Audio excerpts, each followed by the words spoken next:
Ella huía con 3 hijos y un corazón destrozado. Él vivía solo, escondido entre las montañas. No buscaban amor, pero el destino tenía otros planes para ellos. Bienvenidos a Cuentos de Época. Antes de comenzar nuestra historia de hoy, no olviden darle like a este video y suscribirse al canal para no perderse ninguna de nuestras historias que tocan el corazón. Y díganme en los comentarios cuál es su nombre y desde qué lugar del mundo nos están viendo. Me encanta descubrir hasta dónde pueden llegar nuestras historias. Amigos, si están disfrutando esta historia, regálenme un like y compartan en los comentarios desde qué ciudad y país nos acompañan. Sus mensajes son el aliento que me impulsa a seguir trayéndoles estas historias. El viento aullaba como una criatura salvaje por la Sierra de Gredos. Era diciembre de 1897 y la lluvia no caía. Atacaba la tierra con furia, transformando los caminos en ríos de lodo rojizo que parecían sangrar de las entrañas mismas de la montaña. Los rayos cortaban el cielo oscuro como cicatrices luminosas que dejaban su huella ardiente en la retina. Y el trueno retumbaba entre los cerros como el rugido de un gigante enfurecido que jamás duerme. Elena caminaba por el sendero enlodado, cargando en sus espaldas más peso del que sus hombros podían soportar.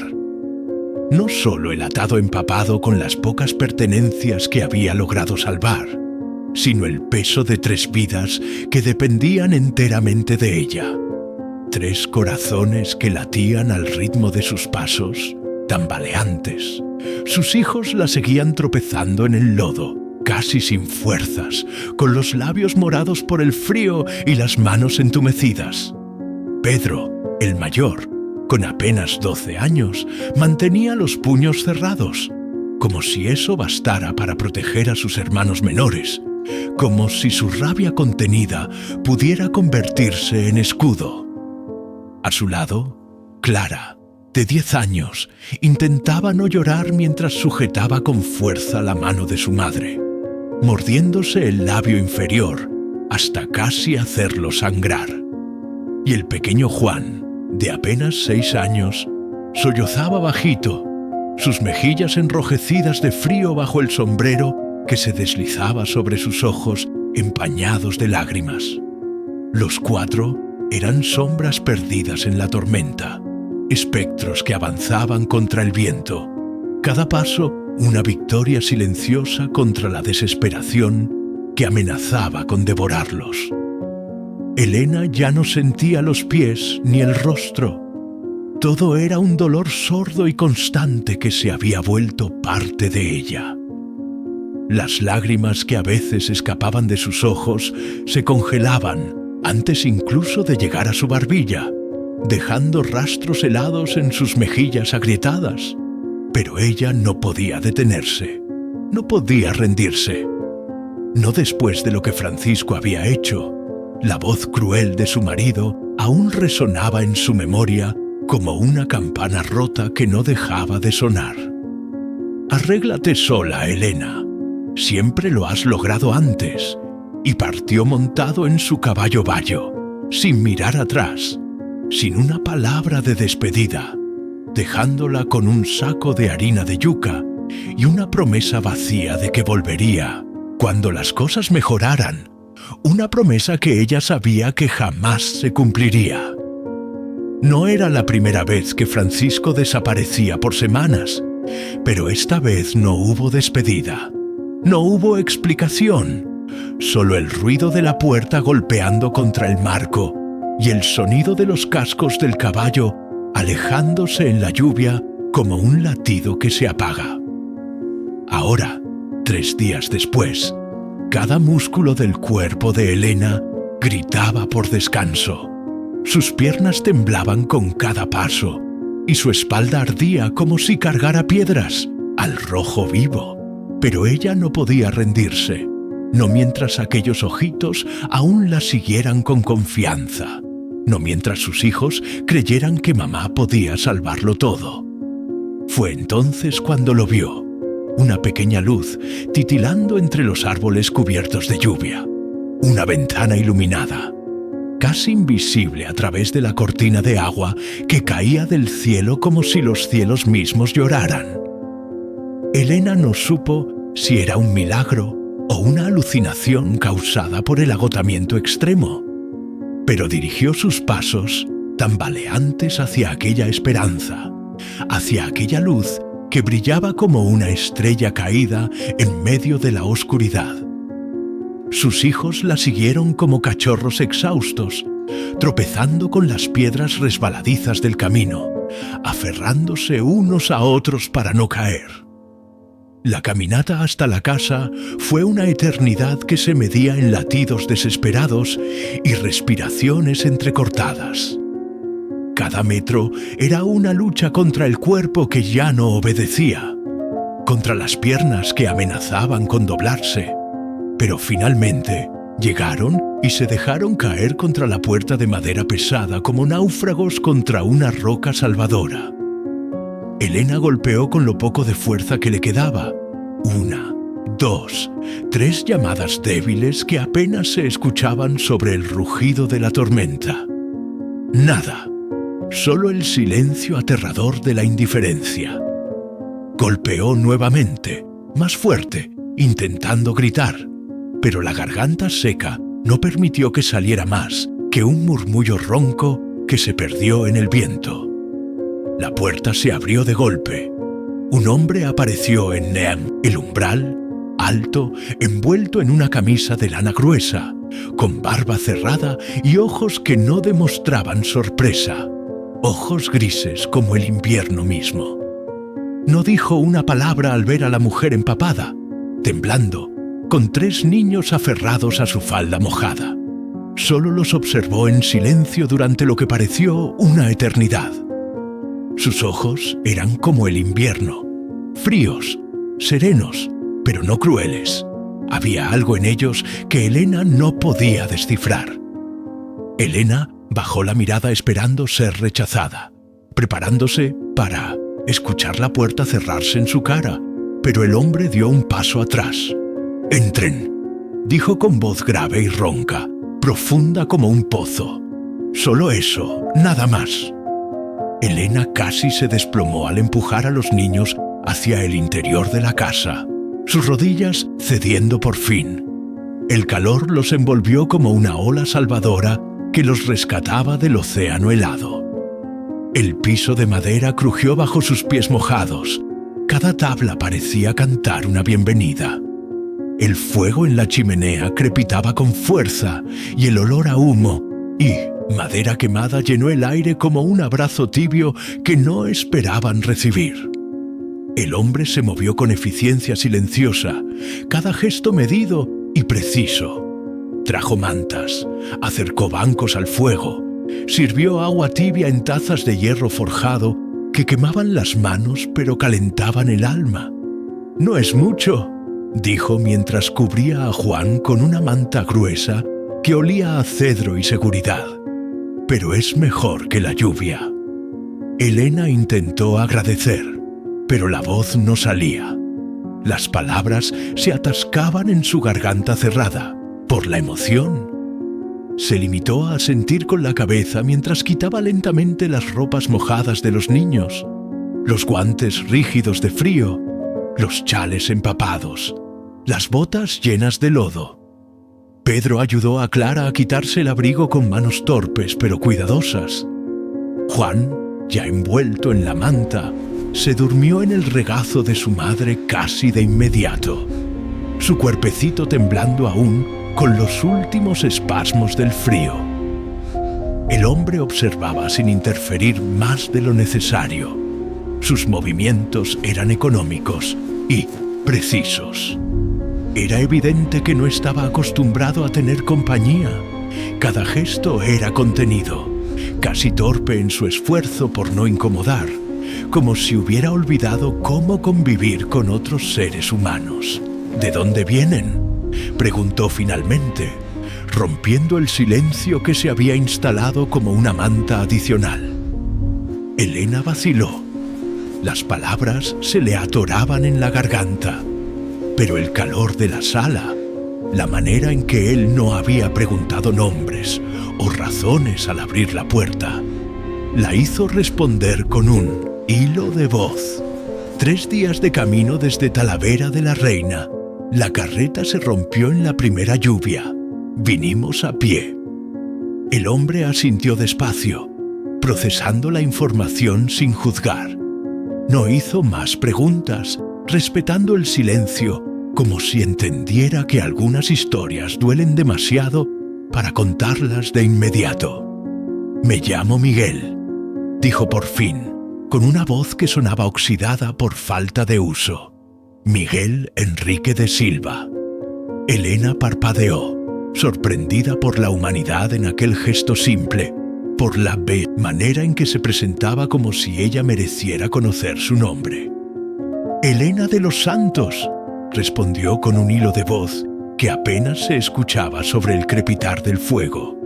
«Estos son Pedro, Clara y Juan». Miguel miró a los niños, deteniéndose especialmente en Juan, que suspiraba dormido como si el infierno hubiera sido reemplazado por un nido cálido y seguro. El hombre asintió sin sonreír, pero con algo nuevo brillando en sus ojos, una chispa de algo que llevaba mucho tiempo apagado. «¿Están seguros aquí?», dijo simplemente, y esas palabras sonaron como un juramento solemne. Elena quiso creer, quiso mucho, pero aún no sabía que aquel hombre de palabras secas y alma herida estaba a punto de cambiar sus vidas para siempre. El mañana llegó sin avisos, filtrándose a través de la ventana empañada, como una promesa tímida que no se atreve a gritar.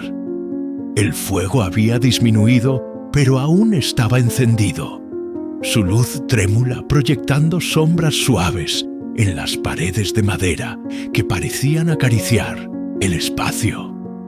Elena abrió los ojos antes que todos, el cuerpo dolorido como si la hubieran golpeado, pero en paz por primera vez en días, una paz que no recordaba haber sentido jamás. Por un instante no recordó dónde estaba, solo sintió el calor, una manta sobre sus hombros y el murmullo de la madera chasqueando en el fuego. Pero al girar la cabeza lo vio. Miguel estaba de pie junto al fogón de leña, en silencio, con una taza de lata entre sus manos enormes y curtidas. Su mirada estaba fija en la ventana, aunque parecía ver más allá del paisaje mojado, como si buscara algo en su propio pasado, en los rincones oscuros de su memoria. Elena se sentó con cuidado, intentando no despertar a Juan, que aún dormía acurrucado a su lado con el pulgar en la boca. A su derecha, Clara y Pedro compartían una manta y el mismo sueño profundo. Las mejillas ahora son rosadas por el calor que había vuelto a sus cuerpos. «Buenos días», dijo Elena, casi susurrando como si temiera romper el hechizo. Miguel asintió sin voltearse, su perfil recortado contra la luz grisácea. «El café está caliente, aunque es fuerte como el demonio». Elena sonrió levemente, apenas curvando los labios. Aquella frase seca y sin florituras tenía algo de ternura disfrazada, como una caricia torpe de quien no recuerda cómo dar afecto. Se levantó, acomodando la manta sobre sus hombros, y caminó descalza hasta la mesa, sintiendo la madera fría bajo sus pies. Miguel le ofreció una taza sin mirarla directamente, como si el contacto visual fuera demasiado íntimo.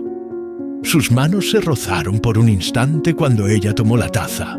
Fue casi imperceptible, pero no fue indiferente. Una corriente eléctrica pareció pasar entre ellos. «Gracias por todo», murmuró ella, sosteniendo la taza con ambas manos como si fuera un tesoro. No imagina lo que significó esta noche. Miguel bufó suavemente, un sonido que podría haber sido una risa contenida. Imagino, sí. Después volvió al fuego, donde comenzó a remover las brasas con una vara de hierro, haciendo saltar chispas doradas. El silencio se instaló entre ellos, pero no era incómodo. Era el tipo de silencio que solo existe cuando nadie necesita explicar nada, cuando el alma ya comprende lo esencial sin necesidad de palabras. Este lugar es suyo desde hace mucho, comentó Elena, observando los detalles con nuevos ojos. Las herramientas bien organizadas, las tablas del piso cuidadosamente reparadas, los frascos con etiquetas escritas a mano en el estante. No parece de paso. Miguel se encogió de hombros, un gesto que pretendía ser casual, pero que revelaba años de soledad. 20 veranos, algunos más duros que otros, solo, sí. Elena no preguntó por qué, porque entendía que a veces la soledad no se elige, simplemente se queda y echa raíces tan profundas que es imposible arrancarlas. ¿Y por qué abrió la puerta anoche?, preguntó ella con genuina curiosidad. La pregunta lo hizo voltearse finalmente, sus ojos grises buscándola con una intensidad que la hizo estremecer. No dejé la puerta abierta, respondió con calma, con una voz que escondía algo más profundo. Ustedes tocaron y yo escuché, eso es todo. Elena bajó la mirada, sintiendo el peso de algo no dicho. Había una herida en aquellas palabras, pero también una apertura, una grieta en la armadura.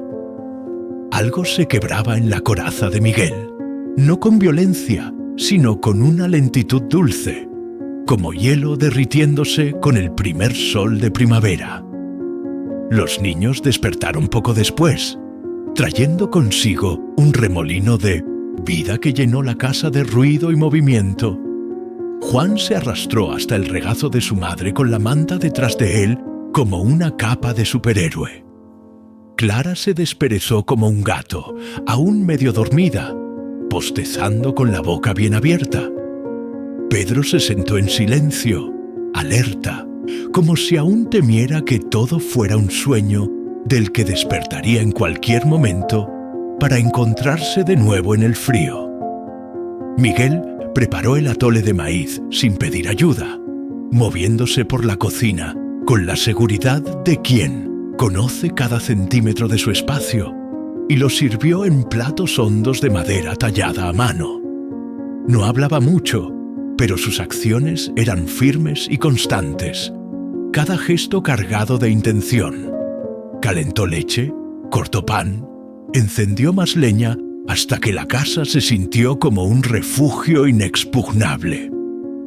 Después del desayuno, salió con Pedro a buscar agua al pozo. El niño caminaba con pasos inseguros sobre la tierra mojada, pero lo hacía con determinación, con la barbilla levantada y los hombros echados hacia atrás. Elena los observó desde la puerta con el corazón apretado y una pregunta sin forma creciendo en su pecho como una enredadera. ¿Qué estaba haciendo ahí y por qué?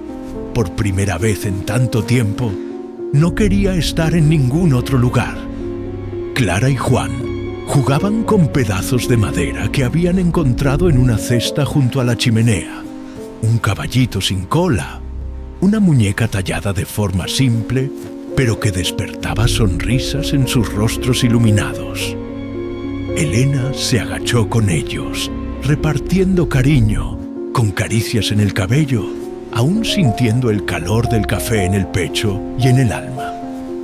Cuando Miguel y Pedro volvieron cargando cubetas con agua limpia y cristalina, el niño jadeaba, pero estaba orgulloso, su pecho inflado como el de un guerrero victorioso. Miguel lo dejaba hacer, vigilando con el rabillo del ojo, sin interferir, permitiendo que el muchacho se sintiera capaz y valioso. «Buen trabajo», dijo simplemente, dando una palmadita leve en el hombro de Pedro, un gesto masculino que el niño había anhelado por tanto tiempo. El niño alzó la barbilla con dignidad, sintiéndose por primera vez en mucho tiempo como un hombre. Durante el resto del día se respiró algo diferente en aquella casa, algo que ni el frío ni los recuerdos lograban aplastar. La sensación de hogar, esa cosa indefinible que no se compra ni se construye, sino que simplemente nace. Elena cocinó una sopa con lo poco que encontró en la despensa, y Clara la ayudó a pelar papas con manos pequeñas y cuidadosas, concentrada en su tarea como si fuera lo más importante del mundo. Juan dibujaba con carbón en un pedazo de tela vieja, creando mundos completos con trazos torpes. Y Miguel, bueno, él los observaba en silencio, sentado en su silla junto al fuego, tallando figuras de madera sin prisa, pero su mirada se detenía de vez en cuando en Elena. Y cuando eso sucedía, era como si el mundo entero dejara de girar y solo existieran ellos dos. Al caer la tarde, Miguel trajo una manta más gruesa y la extendió junto al fuego con gestos lentos y deliberados. «Pueden dormir aquí otra noche», dijo con voz baja pero firme, que no admitía discusión. «La lluvia aún no ha pasado del todo». «Gracias», dijo Elena, y esta vez su voz no tembló. Esta vez había certeza en sus palabras. Antes de dormir, se sentó a su lado. Ambos miraban las brasas sin hablar, hipnotizados por el baile eterno del fuego.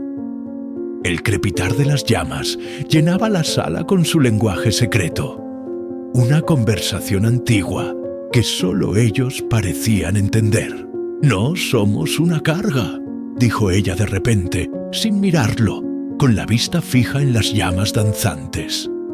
«Sé que puede parecer así, pero prometo que no vinimos a instalarnos, a menos que nos pidan quedarnos». Miguel no respondió de inmediato. Dejó que el silencio se extendiera entre ellos como un puente.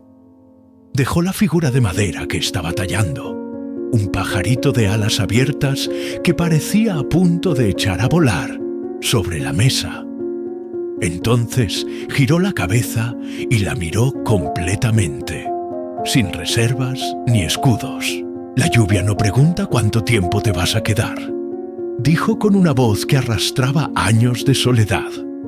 «Ella simplemente cae, y si no estás preparado, te arrastra consigo».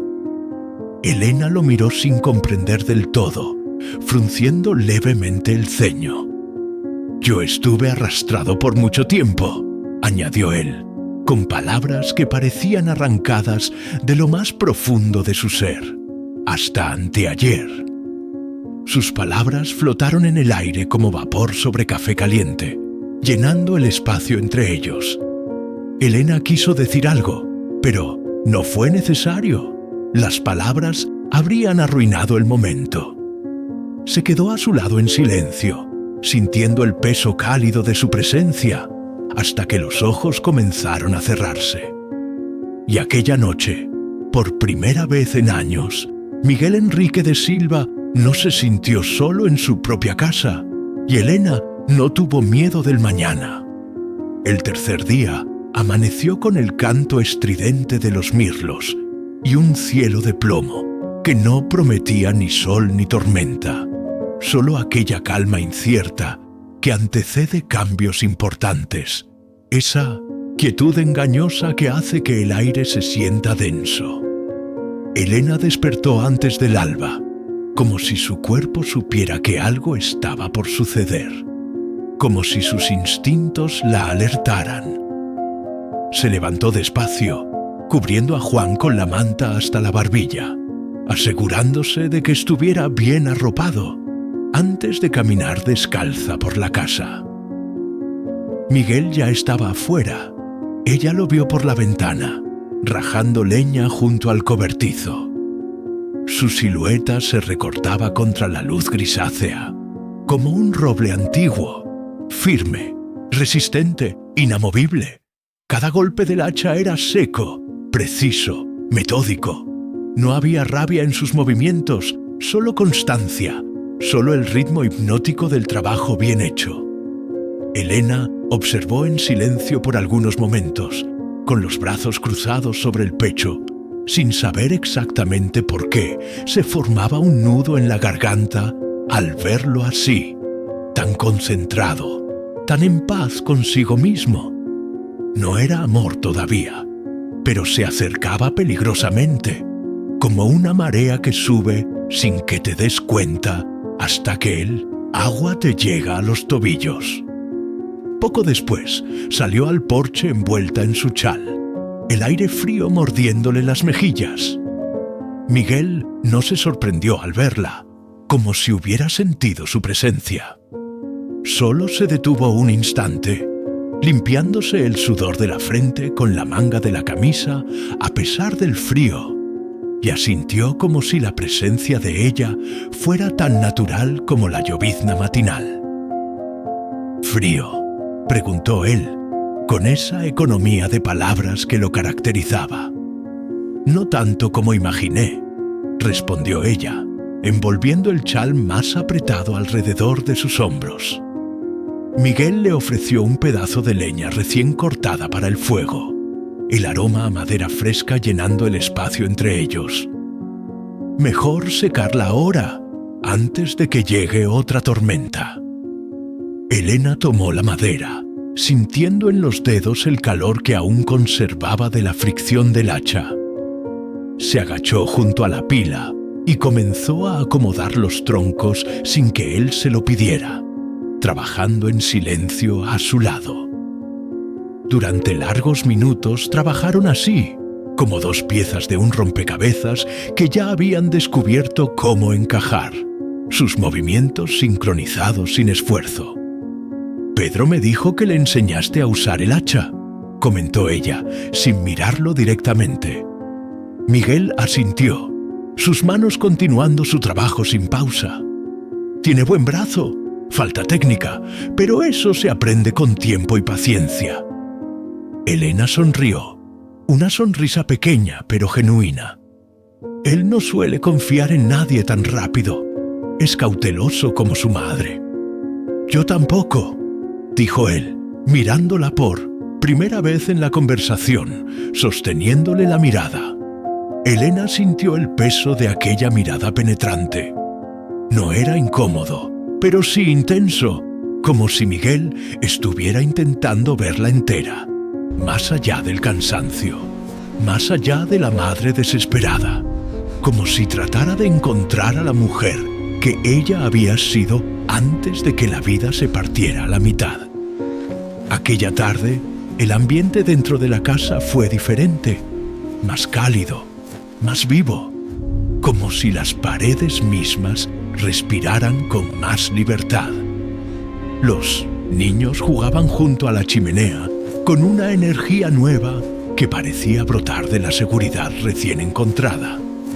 Clara había encontrado un retazo de tela y lo transformaba en muñeca con la ayuda de su madre, sus dedos pequeños trabajando con concentración absoluta. Pedro leía una hoja que Miguel le había dado, una página suelta de un libro antiguo de historias de caballeros y dragones, e intentaba pronunciar las palabras difíciles en voz alta, su lengua tropezando con las sílabas complejas. Y Juan no se apartaba de Miguel. El niño lo seguía como una sombrita pequeña, con la devoción incondicional de los muy jóvenes. Ayudaba a poner leña, imitaba sus pasos con exageración cómica, preguntaba si los mirlos tenían nombres propios y si las estrellas se apagaban durante el día. En cierto momento, hasta se subió a su regazo sin pedir permiso, con la naturalidad con que los niños se entregan cuando se sienten protegidos, cuando saben que los brazos que los sostienen no los dejarán caer.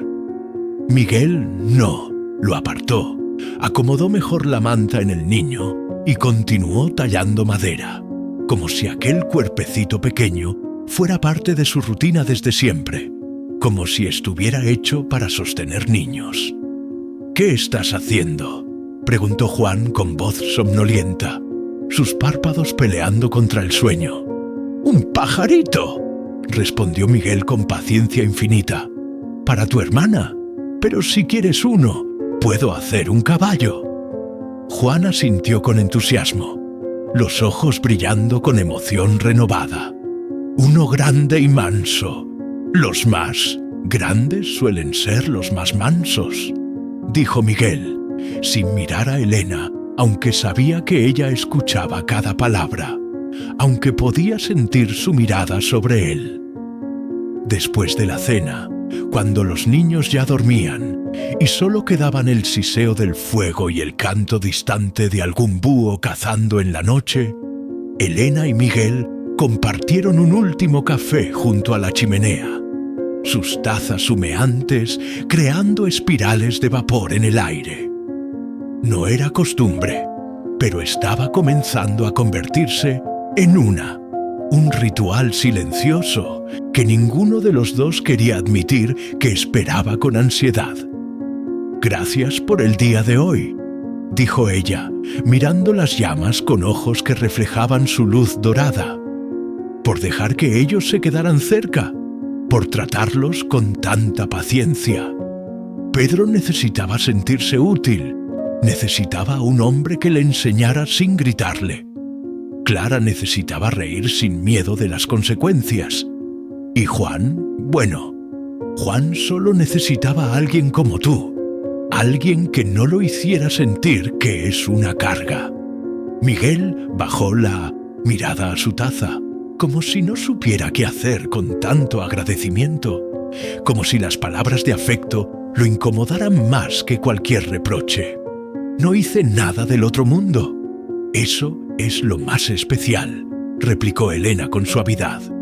«Hacer sin esperar nada a cambio, estar presente sin imponerse, sin exigir gratitud. ¿Sabes cuánto tiempo llevábamos sin tener eso? Sin tener a alguien que simplemente estuviera ahí». Miguel respiró hondo, como si las palabras dolieran más que el frío que se colaba por las rendijas. «No soy hombre fácil, Elena. Tengo mis demonios y mis silencios». Ella lo miró con una mezcla de dulzura y cansancio que lo desarmó completamente. «Yo tampoco soy mujer intacta, Miguel. También tengo mis cicatrices y mis miedos». Entonces hubo silencio, no de esos que pesan como lápidas, sino de los que curan como bálsamo. Un espacio donde dos almas maltratadas se reconocen, no como mitades que se completan, sino como caminos diferentes que comienzan a cruzarse, a entrelazarse como las raíces de dos árboles. Antes de dormir, Elena se acercó al estante donde Miguel guardaba sus figuras de madera, toda una galería de pequeñas esculturas que contaban historias silenciosas. Tomó una entre los dedos, una mujer de pie, simple, con una trenza tallada en la espalda y un niño en brazos, cada detalle trabajado con amor infinito. «¿Fuiste tú quien la hizo?», preguntó con voz suave. Miguel asintió desde su silla, sin levantarse. «Hace años nunca tuvo rostro, nunca supe con quién se parecía. Era solo una idea, un deseo sin forma». Elena la giró lentamente entre las manos, sintiendo cada curva de la madera pulida. «Ahora sé, se parece a mí». Y la colocó de vuelta en su lugar, esta vez en el centro del estante, entre un corazón y una estrella, como si estuviera reclamando su espacio en aquel universo de madera. Aquella noche, el fuego duró más, y los sueños también.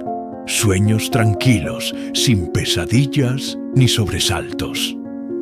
El amanecer trajo consigo un azul pálido que se filtraba por las grietas de la casa como dedos de luz, explorando un espacio nuevo.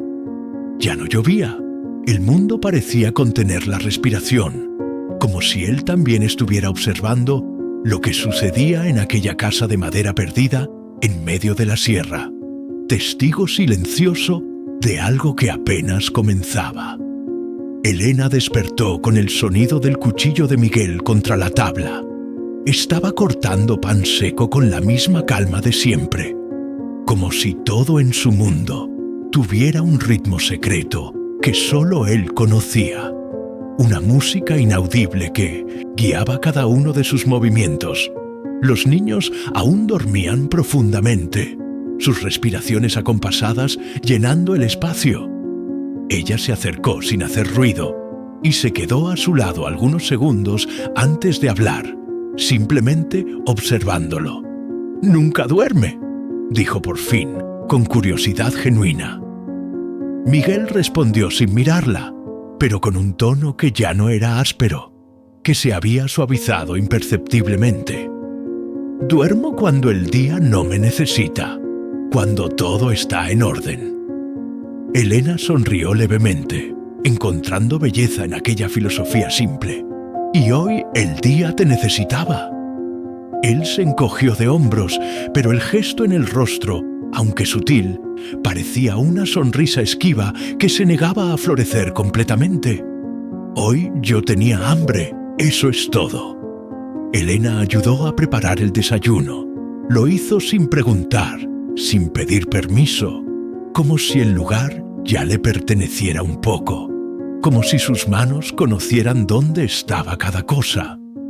La rutina se deslizaba entre ellos con una naturalidad inesperada, cada gesto fluyendo hacia el siguiente sin esfuerzo. Clara fue la primera en despertar, bostezando y estirándose. Después Juan, arrastrando su manta como un osito. Y finalmente Pedro, que tardó más porque su cuerpo estaba comenzando a soltar el peso que cargaba desde que Francisco partió. El peso de ser el hombre de la casa cuando apenas era un niño.